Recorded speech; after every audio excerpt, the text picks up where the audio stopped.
प्रिय विद्यार्थियों, ऑनलाइन कक्षाओं के पहले पाठ का मैं प्रारंभ कर रहा हूँ। सेकेंड ईयर का सेकेंड पेपर इस साल हमारे कोर्स में है हिंदी निबंध। तो हिंदी निबंध में पहला पाठ है प्रताप नारायण मिश्र का निबंध होली है।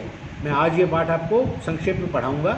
पाठ का टेक्स्ट मैं आपको जो व्हाट्सएप ग्रुप अपना है उस पर भेज दूँगा। यदि आपके पास किताब ना हो तो आप उसको पढ़ लीजिए, और मैं अपेक्षा करता हूँ किताब पढ़ने के बाद आप इस भाषण को देखेंगे, ये जो मैंने इसके निबंध के बारे में बात की है। तो हिंदी निबंध की शुरुआत कहाँ से होती है? ये बिल्कुल हिंदी के प्रारंभिक दौर का निबंध है। हिंदी निबंध की शुरुआत होती है भारतेंदु युग से। दरअसल भारतेंदु युग मतलब आधुनिक काल का प्रारंभ। भारतेंदु युग यानी खड़ी बोली का प्रारंभ, यानी खड़ी बोली में निबंध और नाटक लेखन पहली बार भारतेंदु युग से शुरू हुआ। तो सबसे पहले आपको किसी भी निबंध को या किसी भी रचना को पढ़ने के लिए यह जानना जरूरी होता है कि वह रचना किस दौर में लिखी गई।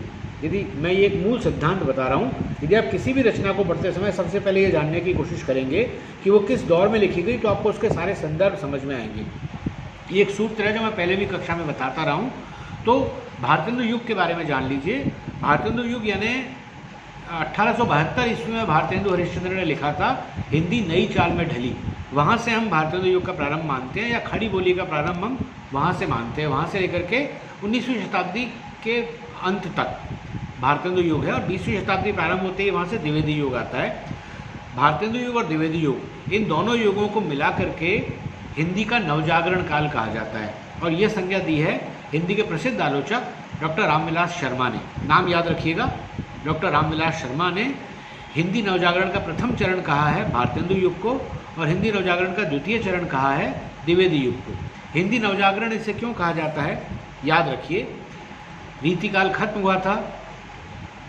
देश की एक बहुत प्रसिद्ध घटना, देश की सबसे महत्वपूर्ण घटना जो 19वीं शताब्दी में हुई, वो थी 1857 की क्रांति। कुछ लोग इसे गदर भी कहते हैं, मैं उस बहस में फिलहाल नहीं पढ़ रहा हूँ, मैं इसे क्रांति मानता हूँ। ब्रिटिश उपनिवेशवाद को हटा देने के लिए बड़े पैमाने पर पुरानी रियासतों, रजवाड़ों और ब्रिटिश सेना के ही बागी फौजियों ने मिलकर के ये लड़ाई लड़ी थी, जिसमें बहुत सारे किसानों ने भी उनका साथ दिया था। 1857 की लड़ाई के बाद एक बात तय हुई कि ब्रिटिश सेना के ब्रिटिश सरकार का जो वैधता थी वो थोड़ी संदेह के घेरे में आई। ब्रिटिश सरकार ने ईस्ट इंडिया कंपनी को हटा करके पूरी तरह से भारत को अपने कब्जे में लिया। भारत पे ब्रिटेन का औपनिवेशिक शासन शुरू हुआ, और उसके बाद में भारतीयों ने यह तय किया कि अब अंग्रेज़ों से लड़ाई के लिए हमें नए हथियार ढूंढने होंगे। यानी सिर्फ फौजी ताकत के बल पे, या कहा जाए कि आमने सामने की लड़ाई के बल पे अंग्रेज़ों से नहीं जीता जा सकता। इसके लिए ज़रूरी है आम जनता में उनके खिलाफ चेतना जगाई जाए। इसीलिए लेखकों ने ये तय किया कि वे अपने लेखन के ज़रिए ब्रिटिश उपनिवेशवाद के विरुद्ध लोगों में चेतना जगाने का काम करेंगे, और यही नींव पड़ी भारतेंदु युग की, जिसने कि भारतीयों को जगाने के लिए एक तरह का अभियान चलाया भारतेंदु हरिश्चंद्र और उनके नेतृत्व में ढेर सारे लेखकों ने, जिन्हीं में से एक थे प्रताप नारायण मिश्र। प्रताप नारायण मिश्र के साथ साथ भारतेंदु युग के 4 प्रमुख लेखकों के नाम आपको बता रहा हूँ, याद रखिएगा, बहुत महत्वपूर्ण नाम है। एक खुद भारतेंदु हरिश्चंद्र, दूसरे प्रताप नारायण मिश्र, तीसरे बालकृष्ण भट्ट, और चौथे प्रेमघन। भारतेंदु ने अनेक पत्रिकाएं निकाली। प्रताप नारायण मिश्र ने एक पत्रिका निकाली जिसका नाम था ब्राह्मण। बालकृष्ण भट्ट की पत्रिका का नाम था हिंदी प्रदीप, और प्रेमघन ने प्रेमघन सर्वस्व नाम से निकाली। यानी इन सभी लेखकों ने पत्रिकाओं का सहारा लिया जन जागरण को फैलाने के लिए। इन्होंने 2 स्तरों पर लड़ाई लड़ी। एक, ब्रिटिश उपनिवेशवाद के विरुद्ध भारतीयों को जगाना, क्योंकि भारतीयों में एक आम मानस ये बन गया था कि जो ब्रिटिश उपनिवेशवाद है वो हमारे लिए काफ़ी हद तक अच्छा है, क्योंकि उनके आने के बाद भारत में बहुत सारी तरक्की हुई। भारतेंदु की एक प्रसिद्ध पंक्ति है, ब्रिटिश राज सुख साज सजय अति भारी, पे धन विदेश चली जात यही अति ख्वारी। बहुत महत्वपूर्ण पंक्ति है। दरअसल उन्होंने ये समझाने की कोशिश की, इन भारतेंदु युग के लेखकों ने, कि ब्रिटिश राज में बहुत सारी अच्छी चीज़ें हुई। रेलवे आई, नया पूरा सिस्टम आया, कचहरी आई, अदालतें आई, IPC आया, सब कुछ ठीक है, लेकिन उन्होंने भारतीयों को या भारतवर्ष को एक उपनिवेश की तरह इस्तेमाल किया। हमें चूसा, हमें लूटा, और अपने देश को खुशहाल बनाने के लिए हमारे यहाँ से कच्चा माल ले गए, हमारे यहाँ से दोहन करके हमारे यहाँ से सारी अच्छी चीज़ें ले गए, और इस प्रकार ब्रिटिश शासन जो ऊपरी तौर पे कल्याणकारी दिखता है, दरअसल हमारे लिए बहुत विनाशकारी है। ये समझाना उनकी पहली सफलता थी। दूसरे स्तर पर मैं बोल रहा था ना, 2 स्तर पर लड़ाई लड़ी भारतेंदु युग के लेखकों ने। पहली लड़ाई थी उपनिवेशवाद के विरुद्ध चेतना, और दूसरी लड़ाई थी, वो ज़्यादा महत्वपूर्ण थी, वो थी अपने भीतरी अवरोधों के खिलाफ लोगों में चेतना जगाना। हमारे अंदर जो अंधविश्वास है, हमारे अंदर जो पाखंड है, हमारे अंदर जो भेदभाव है, उन्हें दूर करके, हिंदू मुस्लिम के झगड़े दूर करके, जातिवाद के झगड़े दूर करके, पोंगापंथी के को दूर करके हम भारतीय एकजुट हो सकें, हम भारतीय ब्रिटिशों के मुकाबले में खड़े हो सके। क्योंकि ब्रिटिशों का मुकाबला करने के लिए सबसे पहले जो वैज्ञानिक तरक्की उन्होंने पाई, उसके समकक्ष हमको आना पड़ेगा। तो ये दोहरी लड़ाई थी। यदि आप इन दोनों बातों को समझ लेंगे तो आपके लिए भारतेंदु युग को समझना बहुत आसान हो जाएगा। यह तो हुआ संदर्भ। अब हम निबंध पर आते हैं। निबंध है होली है। देखिए, याद रखिए, भारतेंदु युग के लेखक जो थे वो एक नई भाषा लिख रहे थे, वो एक नई भाषा को गढ़ रहे थे, क्योंकि खड़ी बोली का प्रारंभिक गद्य है ये। इसलिए इसकी जो बोलचाल की भाषा है, इसके अंदर जो भाषा है वो व्याकरणिक रूप से बहुत समृद्ध नहीं है, लेकिन ये उसका गुण है। मैं इसे उसका अवगुण नहीं मानता हूँ। बोलचाल की भाषा है। इसको हिंदी के प्रसिद्ध आलोचक हैं विजय शंकर मल्ल, उन्होंने भारतेंदु युग के लेखन को हंसमुख शैली का गद्य की संज्ञा दी है। दोबारा दोहरा देता हूँ, विजय शंकर मल्ल ने भारतेंदु युग के गद्य को हंसमुख शैली का गद्य की संज्ञा दी है। ये लोग हंसी मजाक में चुटकियाँ लेते हुए अपनी बात कहते थे। चाहे आप भारतेंदु के निबंध पढ़ें, चाहे बालकृष्ण भट्ट के, चाहे प्रताप नारायण मिश्र के, उनके अंदर आपको एक खासियत नजर आएगी। इस निबंध में भी बहुत ज़्यादा चुटकियाँ ली गई हैं। निबंध का नाम है होली है। बहुत सामान्य सा निबंध है। ऐसा लगता है होली के बारे में बातचीत है। 2 दोस्तों की बातचीत है। एक दोस्त होली मनाने का कह रहा है, दूसरा दोस्त कह रहा है कि इस दौर में होली क्या मनाई जाए। दरअसल ये जो दूसरा दोस्त है, इसको हम प्रताप नारायण मिश्र के विचारों का वाहक मान सकते हैं। मैं आपको निबंध का छोटा सा हिस्सा सुनाना चाहता हूँ। अरे कैसे मनहूस हो, बरस बरस का त्योहार है, उसमें भी वही रोनी सोरत, एक ही बार तो प्रसन्न होकर बोलो होली है। ये एक दोस्त बोल रहा है। दूसरा जवाब दे रहा है, अरे भाई हम पुराने समय के बंगाली भी तो नहीं हैं कि तुम ऐसे मित्रों की ज़बरदस्ती से होरी बोल के शांत हो जाते। बंगाली लोग है को ओ बोलते हैं, तो होरी का दोहरा अर्थ हो गया, हरी। हरी के लिए इस्तेमाल किया गया है। हम तो ऐसे 20वीं शताब्दी के अभागे हिंदुस्तानी हैं जिन्हें कृषि, वाणिज्य, शिल्प, सेवादि किसी में भी कुछ तंत्र नहीं है। खेतों की उपज, अतिवृष्टि, अनावृष्टि, जंगलों का कट जाना, रेलों और नहरों की वृद्धि इत्यादि ने मिट्टी कर दी है। जो कुछ उपजता भी है वह रुक कटकर खलिहान में नहीं आने पाता, ऊपर ही ऊपर लग जाता है। ध्यान दीजिए, यहाँ वे कैसे ब्रिटिश उपनिवेशवादी हमारा शोषण कर रहे थे, हमारी फसलों को लाद के ले जा रहे थे। इसके लिए आपको नकदी फसलों का कॉन्सेप्ट समझना पड़ेगा। ब्रिटिशों ने भारतीयों को पहले बहला फुसला के, बाद में जोर ज़बरदस्ती से इस बात के लिए मजबूर किया कि वो खाद्यान्न न उगा करके ऐसी चीज़ें उगाएं जो उनके कारखानों में काम आती हो। मसलन नील, मसलन जूट, मसलन गन्ना, मसलन कपास। तो इन सब चीज़ों को खाया नहीं जाता। ये सब चीज़ें अंग्रेज़ों के कारखानों के लिए अंग्रेज़ खरीदते हैं। अंग्रेज़ों ने पहले भारतीयों को इसके लिए मजबूर किया और बाद में इन मालों को वो लाद करके ब्रिटेन ले गए। तो उसकी ओर ध्यान दिला रहे हैं। जो कुछ भी उपजता है वह कटकर खलिहान में नहीं जाने पाता, ऊपर ही ऊपर लग जाता है। रोजगार व्यवहार में कहीं कुछ दिख नहीं पड़ता। जिन बाजारों में अभी 10 वर्ष भी नहीं हुए कंचन बरसता था, वहाँ दुकानें भाएँ भाएँ होती है। देखिए, प्रताप नारायण मिश्र इसमें बेरोजगारी की बात कर रहे हैं, किसानों के संकट की बात कर रहे हैं, बाजार में माल नहीं बिक रहा है इसकी बात कर रहे हैं, क्योंकि ब्रिटेन का मैनचेस्टर की मिलों का माल आकर के भारतीय कुटीर उद्योगों को नष्ट कर रहा था। तो इस निबंध के अंदर आपको लगातार ये चेतना दिखाई देती है कि वो अप्रत्यक्ष रूप से, सीधे सीधे नहीं, क्योंकि छापे खाने के आविष्कार के बाद जो पत्र पत्रिकाएं छपकर जा रही थी उन पर अंग्रेज़ों की सीधी नज़र रहती थी, इसलिए अपनी बातें सीधे नहीं कही जाती थी, सांकेतिक रूप में कही जाती थी। तो सांकेतिक रूप में वो लगातार ब्रिटिश उपनिवेशवाद के विरुद्ध बातें लिख रहे हैं। इसके जवाब में मैं थोड़ा आगे चल रहा हूँ इस निबंध में। इसके जवाब में ये जो दूसरा दोस्त है ये कहता है कि मतलब क्या यार तुम ये क्या सब कर रहे हो। वो कहता है, सच कहो कहीं होली बाइबल की हवा लगने से हिंदूपन को सलीब पर तो नहीं चढ़ा दिया।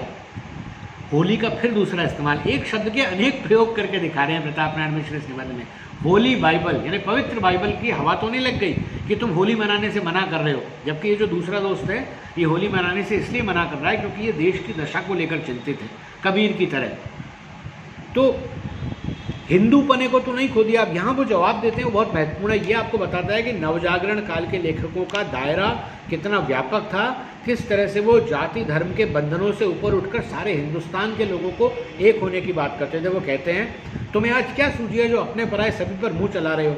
होली बाइबल अन्य धर्म का ग्रंथ है, उसे मानने वाले बेचारे पहले से ही तुम्हारे साथ का भीतरी बाहरी संबंध छोड़ देते हैं।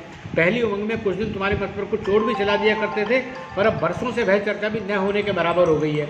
फिर इन छोटे भाइयों पर क्यों अचार करते हो? ऐसी लड़ास लगती हो तो उनसे जा भिड़ो जो अभी भी तुम्हारे ही कहलाते हैं, तुम्हारे ही साथ रोटी बोटी का व्यवहार करते हैं, तुम्हारे ही दो चार मान्य ग्रंथों के मानने वाले हैं, और तुम्हारे ही देवता पितर आदि की निंदा करके तुम्हारे चिढ़ाने में ही अपना धर्म और अपने देश की उन्नति समझते हैं। यहाँ प्रताप नारायण मिश्र अपने ही देश के उन लोगों के प्रति आपको सावधान कर रहे हैं जो ब्रिटिश सहयोग के कारण या उनकी चापलूसी के कारण अपनी ही संस्कृति से विमुख हो गए हैं। तो वो एक तरह से उस बात को रख रहे हैं जो कहती है कि अंग्रेज़ों से घृणा नहीं है, हमारी लड़ाई तो उनके उपनिवेशवाद के विरुद्ध है, उनके षड्यंत्र के विरुद्ध है। ये एक सिद्धांत था अंग्रेज़ों का, जिसे अंग्रेजी में कहा जाता है वाइट मैन्स बर्डन थ्योरी। क्या कहा जाता है? White man's burden theory. अंग्रेज़ों ने भारत में आने के बाद लगातार ये फैलाया, हम भारतीयों के दिमाग में ये भरा कि हम जो गोरे लोग हैं हमारे ऊपर दुनिया को सुधारने का ठेका है, तुम हिंदुस्तानी पिछड़े हुए हो, जंगली हो, उन्नति के काबिल नहीं हो, हम यहाँ आकर के दरअसल तुम्हें उन्नति के रास्ते पर ले जा रहे हैं, तुम्हारा कल्याण कर रहे हैं। कितनी देर का हुआ कैलाश जी? 11 और 5 मिनट बात कर सकता हूँ। तो उस बात को वो इसमें खारिज करते हुए बता रहे हैं कि हम भी कुछ हैं, हमारी भी कुछ योग्यताएं रही हैं। अंग्रेज़ों के आने के पहले भी भारत सोने की चिड़िया था, उसे याद दिलाने की कोशिश कर रहे हैं। या आप याद कीजिए 20वीं शताब्दी के पहले दशक में यानी द्विवेदी युग में जो प्रसिद्ध कवि हुए थे महर्षि क्षणगुप्त, उन्होंने क्या कहा था? हम कौन थे, क्या हो गए हैं और क्या होंगे अभी, आओ मिलकर के विचारे ये समस्याएं सभी। तो इस हम की पहचान की कोशिश है प्रताप नारायण मिश्र के इस निबंध में। आगे देखिए, मैं छोड़ के थोड़े इससे पढ़ रहा हूँ क्योंकि मुझे 1 घंटे की कक्षा को 15 मिनट में कंक्लूड करना है। तो वो कह रहा है चोरी चकारी भी कर रहे हैं लोग, लेकिन ये जो हमारा जो दूसरा मित्र है जो होली न मनाने की बात कर रहा है, नहीं ये तो हम नहीं जानते, और जानते भी हो तो बुरा नहीं मानते, क्योंकि जिस काल में देश का अधिकांश निर्धन निर्बल निरुपाय हो रहा है उसमें यदि कुछ लोग विभुक्षितम किम न करोति पापम का उदाहरण बन जाएं तो कोई आश्चर्य नहीं है। पर हाँ, यह तो कहेंगे कि तुम्हारी बातें कभी कभी समझ में नहीं आती, इससे मानने को जी नहीं चाहता। यानी यहाँ वो जो लोग चोरी चकारी पर मजबूर हो गए हैं उनके प्रति भी, उनके भी पक्ष में बोल रहे हैं और कह रहे हैं कि देखिए हमारे देश की हालत इतनी ख़राब हो गई है कि लोग अपना सामान्य काम छोड़ करके चोरी चकारी करने पर और न मालूम क्या क्या पाप कर्म करने पर विवश हो गए हैं। तो पूरा निबंध यदि आप ध्यान से देखेंगे तो एक सामान्य से त्यौहार के बारे में है। एक दोस्त कह रहा है त्यौहार मना क्यों नहीं रहे हो, खुश क्यों नहीं हो, उदास क्यों हो, और दूसरा दोस्त कह रहा है कि देश की ऐसी दशा है कि मैं उदास हूँ। तो इस तरह से, और फिर आगे मैं फिर कह रहा हूँ कि ये निबंध जो है वो एक सामान्य से त्यौहार के माध्यम से देश की दशा के बारे में ध्यान दिलाने की कोशिश है। बलिहारी है महाराज इस क्षणिक बुद्धि की। अभी तो कहते थे कि मन को किसी झगड़े में फंसने नहीं देना चाहिए, और अभी कहने लगे कि मन की एकाग्रता के बिना सहृदयता और सहृदयता के बिना जीवन की सार्थकता दुसाध्य है। ये वो दोस्त कह रहा है जो कह रहा है कि होली क्यों नहीं मनाते। इसके जवाब में ये जो हमारा दोस्त है वो जो कहता है वो सुनिए। अरे हम तो जो हैं वही हैं, तुम्हें जो समझना वो समझ लो, हमारी कुछ हानि नहीं है, पर यह सुन रखो, सीख रखो, समझ रखो कि अनुराग और विराग वास्तव में एक ही हैं। जब तक एक और अचल अनुराग न होगा तब तक जगत के खटराग में विराग नहीं हो सकता, और जब तक सब और आंतरिक विराग न हो जाए तब तक अनुराग का निर्वाह सहज नहीं है। इसी से कहते हैं कि हमारी बातें चुपचाप न मान लिया करो, बहुत अक्ल को दौड़ा दौड़ा के थकाया न करो, इसी में आनंद भी आता है, हृदय का कपाट भी खुल जाता है। साधारण बुद्धि वाले लोग भगवान भूतनाथ शमशान बिहारी मंडमालाधारी को वैराग्य का अधिष्ठाता समझते हैं, पर वह आठों पहर अपनी प्यारी पर्वतराज नंदिनी को वामांग में ही धारण किए रहते हैं और प्रेम शास्त्र के आचार्य हैं। इसी प्रकार भगवान कृष्णचंद्र को लोग श्रृंगार रस का देवता समझते हैं और उनकी निर्लिप्तता गीता में देखनी चाहिए, जिसे सुन के उन्होंने अर्जुन का मोहजाल छुड़ा के वर्तमान कर्तव्य के लिए ऐसा दृढ़ कर दिया था कि उन्होंने अपनी दया, माया, मोह, ममता को तिलांजलि देके मारकाट आरंभ कर दी थी। एक लंबा हिस्सा मैंने इसलिए पढ़ा कि शायद इस पूरे निबंध में लंबा पैराग्राफ यही है। तो जब गद्यांश की व्याख्या के लिए होगा तो इस अंश के आने की संभावनाएं ज़्यादा होती हैं, इसलिए इस गद्यांश पर ज़्यादा ध्यान दें। इस गद्यांश में जो हमारा मित्र है, जिसे मैं कह रहा हूँ कि वो प्रताप नारायण मिश्र के विचारों का वाहक है, वह मित्र ये कह रहा है कि वीतराग के अंदर भी राग हो सकता है। खटराग में विराग की बात कर रहा है, यानी आप जब आनंद में मग्न हो तब भी आप भूल न जाएं देश की दशा क्या है। आप हर समय ये याद रखें कि हमारा देश इस समय किन संकटों में है, क्योंकि ये लेखक जो थे ये लगातार हंसते हंसते, चिकोटी काटते हुए, व्यंग्य के माध्यम से, भारतेंदु युग व्यंग्य का सबसे बड़ा दौर है। व्यंग्य के माध्यम से, व्यंग्य का अर्थ क्या होता है? व्यंग्य का अर्थ होता है इशारा। व्यंग्य के माध्यम से इशारों में देश की दशा के बारे में लोगों को बताने की कोशिश करते रहा करते थे। यह इस निबंध की सबसे महत्वपूर्ण खास बात है। इसीलिए मैं ये मानता हूँ कि यह निबंध बहुत हल्का फुल्का होते हुए भी बहुत गहरी बात कह रहा है। किसी भी निबंध को या किसी भी रचना को जांचने के दो तरीके होते हैं। पहला तरीका होता है उसके भाव पक्ष पर बात की जाए, यानी उस रचना में क्या बात की गई है। मैंने वह संक्षेप में बताने की कोशिश की। अब मैं 2-3 मिनट इस रचना के कला पक्ष पर बात करूंगा। जैसा कि मैंने पहले कहा, यह बोलचाल का गद्य है, यह हंसमुख शैली का गद्य है और यह एक बनती हुई भाषा का गद्य है। इसलिए इसमें व्याकरणिक दृष्टि से अच्छी भाषा भले ही न हो, लेकिन उस तरह की भाषा है जैसी हम लोग आपस में बातचीत में इस्तेमाल करते हैं। सबसे शानदार बात, होली शब्द के कितने इस्तेमाल किए गए हैं ध्यान से देखिएगा। मैं कुछ इससे बता रहा हूँ आपको। सबसे पहले कहा गया है यहाँ दरिद्र की मार के आगे होला हो रहे हैं। होला क्या होता है आप जानते हैं? होला वो चना होता है जो वो होलिका में जो जलाया जाता है ना दिनेश जी? तो ये उस चने की बात हो रही है। दूसरी बात की होरी, मैंने बताया था बंगाली लोग होरी बोलते हैं, जैसे बंगाली लोग भजन को बोलेंगे भोजन। बंगाली लोग सब नाम ओकारांत में बोलते हैं, तो होरी बोला। आगे होली बाइबल का जिक्र आया, उसके आगे ऐसे एक ही शब्द के साथ मिलते जुलते शब्दों का साम्य पैदा करके वो बहुत मनोरंजन आपके दिमाग में पैदा करते हैं। मनोरंजन, हंसते हंसते अपनी बात पहुंचाना, ये भारतेंदु युग के लेखकों की सबसे बड़ी विशेषता थी। इसीलिए क्योंकि उस ज़माने में भारत में साक्षरता दर बहुत कम थी। ये जो पत्र पत्रिकाएँ थी, इन्हें पढ़ने वाले लोग कम थे, तो एक तरह से पढ़ने के प्रति जागृति पैदा करना भी उनका उद्देश्य था। प्लस दूसरी बात ये, अभी सोच के चलिए कि एक पत्रिका जब एक शहर में पहुंचती होगी तो उसको एक व्यक्ति कई लोगों के बीच में पढ़ के सुनाता होगा, तो बोलचाल का ये गद्य कितना आनंद पैदा करेगा। एक तरह से कहा जाए तो भारतेंदु युग के लेखकों ने यह काम किया कि उन्होंने कुएं को प्यासे के पास पहुंचाया। आमतौर पे प्यासा कुएं के पास जाता है ना, किताब लिख के आप इंतजार करते हैं कि पाठक उसको पढ़ेगा, लेकिन जिस ज़माने में हिंदी में पढ़ने का चलन ही नहीं था, उस ज़माने में भारतेंदु युग के लेखकों ने अपने इन मनोरंजक निबंधों से लोगों को इस बात के लिए आकृष्ट किया कि वो उनकी पत्रिकाएं खरीदें, उनके अखबार खरीदें, पढ़ें और इसके ज़रिए देश की दशा के बारे में कुछ समझना सीखें। यदि आप ये दो बातें समझ जाएंगे तो इस निबंध को पढ़ना और समझना बहुत आसान हो जाएगा। इसके बाद आप लोग पढ़ें, इसके कमेंट बॉक्स में कोई सवाल पूछना चाहे तो पूछ लें, मैं आपको कल दूसरा पाठ पढ़ाऊँगा। धन्यवाद।